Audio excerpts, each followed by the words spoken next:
Video editing, MS Stories। सोने वाले भाई।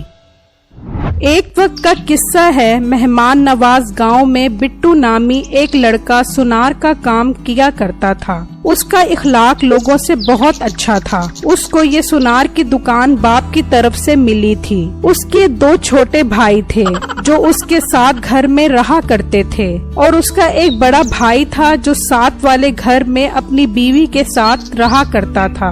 उसका नाम मीठा था। बिट्टू के दोनों छोटे भाई आपस में लड़ते रहते थे। उस्ताद कभी घर से बाहर भी चला जाया कर, हर वक्त मेरे सर पर बैठा रहता है। मैं क्यों जाऊँ बाहर, तू बाहर निकल घर से, मुफ्त की रोटियां तोड़ता रहता है। वही तू तो जैसे बहुत मेहनत करता है, सारा दिन तो मुफ्त की रोटियां तोड़ता रहता है। तो बस कर दो, तुम दोनों हर वक्त आपस में लड़ते रहते हो। लड़ाई का कोई फायदा है भला? भाभी आप इसे समझाओ, मुझे क्यों कह रहे हो? मुझे तो इसकी शक्ल ही नहीं पसंद।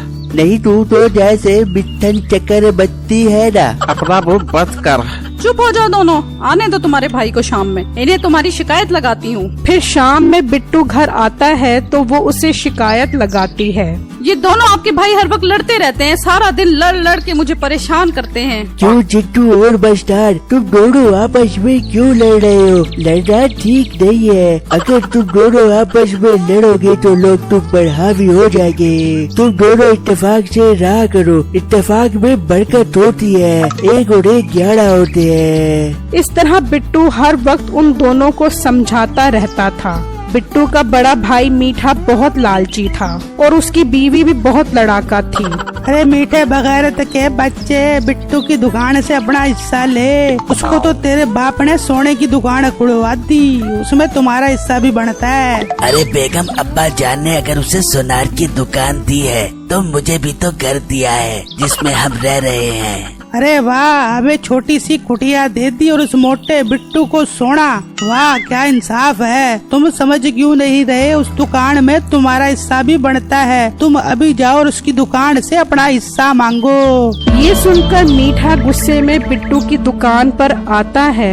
मुझे इस दुकान में से हिस्सा चाहिए, आज और अभी। मीठे भाई जान, आपको अचानक क्या हो गया है? भाई साहब, अब्बू ने ये दुकान मेरे नाम की है, इसमें आपका हिस्सा नहीं है। ये तुम क्या बकवास कर रहे हो? इसमें मेरा हिस्सा बनता है, इतने सोने से भरी हुई दुकान है। भाई साहब, जब अब्बू ने दुकान दी थी तो दुकान खाली थी, इसमें सोना तो मैंने डाला है ना। चाहे बाद में डाला हो या पहले, मुझे कुछ नहीं पता। तुम मुझे इस दुकान में से हिस्सा दो, 2 दिन का टाइम है तुम्हारे पास। फिर मीठा वापस आता है और अपनी बेगम को बताता है। मैं उसे धमकी दे आया हूँ कि मेरा हिस्सा दो दुकान में से। तो फिर बिट्टू क्या कहता है? वो कहता है इसमें तुम्हारा हिस्सा नहीं बनता। हाय हाय, कैसे लोगों के खून खुशक और सफेद हो गए हैं। तू चुप करके बैठ, अब मैं देखती हूँ उस मोटे बिट्टू को, तेरे से कुछ ना होवेगा। एक दिन बिट्टू अपनी दुकान पर बैठा होता है कि उसका छोटा भाई उसकी दुकान पर आता है। बिट्टू भाई ताई की बहुत याद आ रहे हैं, मैं उनके घर जा रहा हूँ। हाँ हाँ ठीक है चिट्टू, तुम चले जाओ और कुछ फ्रूट वगैरह लेकर जाना उनके घर। भाई मैं ताई के घर जा रहा हूँ, हॉस्पिटल नहीं जा रहा। अच्छा, फिर भी कुछ लेते जाना, खाली हाथ जाना ठीक नहीं है। फिर चिट्टू वहाँ से चला जाता है और ताई के घर पहुँचता है। हाँ बिट्टू, सुना तेरा भाई कैसा है? हाँ ताई, वो बिल्कुल ठीक है। मैंने सुना है वो दुकान बेच रहा है। नहीं ताई, भाई दुकान नहीं बेच रहा है। बेटा फिर तुझे पता नहीं है, वो तेरे से छुप कर अपनी दुकान बेच रहा है ताकि सारा पैसा हड़प कर सके। मैं ऐसा नहीं होने दूंगा। चिट्टू मेरी बात सुन, तू एक काम कर, दुकान के कागजाती चला दे, दुकान न रहेगी न बिकेगी। हाँ ताई, ये आइडिया तो बहुत अच्छा है। मैं अभी जाकर दुकान के कागजात चलाता हूँ। तू मेरे सामने कागजात जला भी ताकि मुझे तसल्ली रहे कि तेरा हिस्सा महफूज है। फिर चिट्टू घर आता है और दुकान के कागजात निकालता है और बाहर जाकर जला देता है। मीठे की बीवी ये देखकर बहुत खुश होती है। अगले दिन बिट्टू का दूसरा भाई बिट्टू की दुकान पर आता है। बिट्टू भाई, मैं ताई के घर जा रहा हूँ। अरे क्या तुम दोनों ने बाड़ी लगाई हुई है? कल तुम्हारा दूसरा भाई गया था और आज तुम जा रहे हो। हाँ भाई, बस दिल कर रहा है इसलिए जा रहा हूँ। ठीक है, तुम जाओ। फिर मस्तान वहाँ से चला जाता है और अपनी ताई के घर पहुँचता है। ताई, आज तुम्हारी बहुत याद आ रही थी, इसलिए सोचा तुमसे मिल लूं। अच्छा किया मस्तान पुत्र। सुना तेरा भाई चिट्टू कैसा है? ताई, मेरे सामने उसकी बातें मत किया कर, मुझे बहुत जहर लगता है वो।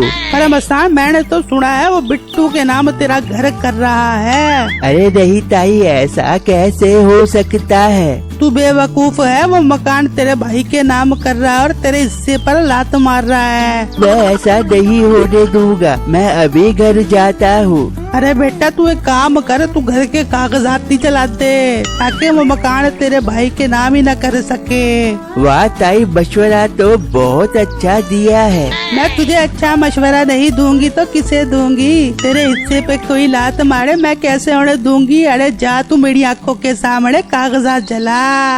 फिर मस्तान घर से कागजात लाकर जला देता है। मीठे की बीवी बहुत खुश होती है। फिर शाम में मीठा घर आता है तो उसकी बीवी उसे सारा माजरा बताती है। अरे वाह बेगम, कमाल कर दिया है तूने, मजा ही आ गया। हाँ, अब तुम गांव के वडेरे के पास जाओ, उससे कहो कि बिट्टू की दुकान और मकान में मेरा हिस्सा है, वो मुझे दो। उसके पास कागजात नहीं होंगे, जायदाद हमारे नाम लग जाएगी। अरे बेगम, तेरा शैतानी दिमाग क्या लबालब चलता है। मैं अभी वडेरे के पास जाता हूँ। फिर मीठा गांव के वडेरे के पास जाता है और उसे सब कुछ बताता है कि उसके भाई ने उसकी जायदाद पर कब्जा किया हुआ है और मेरी जायदाद दबाकर बैठा हुआ है। ये तो तुम्हारे भाई ने तुम्हारे साथ बहुत बुरा किया है। उसे कल यहाँ बुला कर लाओ, कल फैसला होगा। फिर अगले दिन बिट्टू वहाँ आ जाता है। बेटू, तुमने अपने भाई की जायदाद पर कब्जा किया हुआ है, वो इसे वापस करो। नहीं अंकल, ये झूठ बोल रहा है। ये दुकान और मकान मेरे नाम पर है। ये झूठ बोल रहा है। अगर इसके नाम है तो इससे कहो कागजात लेकर आए। हाँ, तुम कागजात लेकर आओ। ठीक है, मैं अभी लेकर आता हूँ कागजात। फिर बिट्टू घर आता है और अपनी बेगम को बताता है और कहता है कि वो कागजात लेकर आए। कुछ देर बाद उसकी बेगम आती है और कहती है कि कागजात नहीं मिल रहे। यार, ये कागजात कहाँ चले गए हैं? मीठा और उसकी बेगम ने मुझ पर इल्जाम लगाया है कि मैंने उनकी जायदाद पर कब्जा किया हुआ है। मैं वडेरे के पास जा रहा हूँ। फिर बिट्टू वडेरे के पास आया और कहा, अंकल, अभी कागजात नहीं मिल रहे, मैं 2 दिन तक लेकर आ जाऊंगा। देखा ना आपने, इसके पास कागजात नहीं है। ये फराडी मेरी जायदाद पर कब्जा कर रहा है। ये हमारा फैसला है कि मीठे की दुकान और मकान उसे वापस किया जाए। वो दुकान और मकान आज से मीठे का है। ये सुनकर मीठा और उसकी बीवी बहुत खुश हो गए। इतने में आवाज आई, रुक जाओ, ये है मकान और दुकान के कागजात। फिर वडेरे ने वो कागजात देखे तो कहा, ये तो बिट्टू के नाम के कागजात हैं। तो क्या मीठे, तुमने हमसे झूठ बोला है? अरे चिट्टू बगैरत के बच्चे, तूने कागजात जला दिए थे। नहीं, मैंने असल कागजात नहीं जलाए थे, बल्कि 2 नंबर जलाए थे, क्योंकि मुझे तुम्हारी बेईमानी का पता था। चिट्टू बगैरत के बच्चे, तूने धोखा दिया है अपनी ताई को।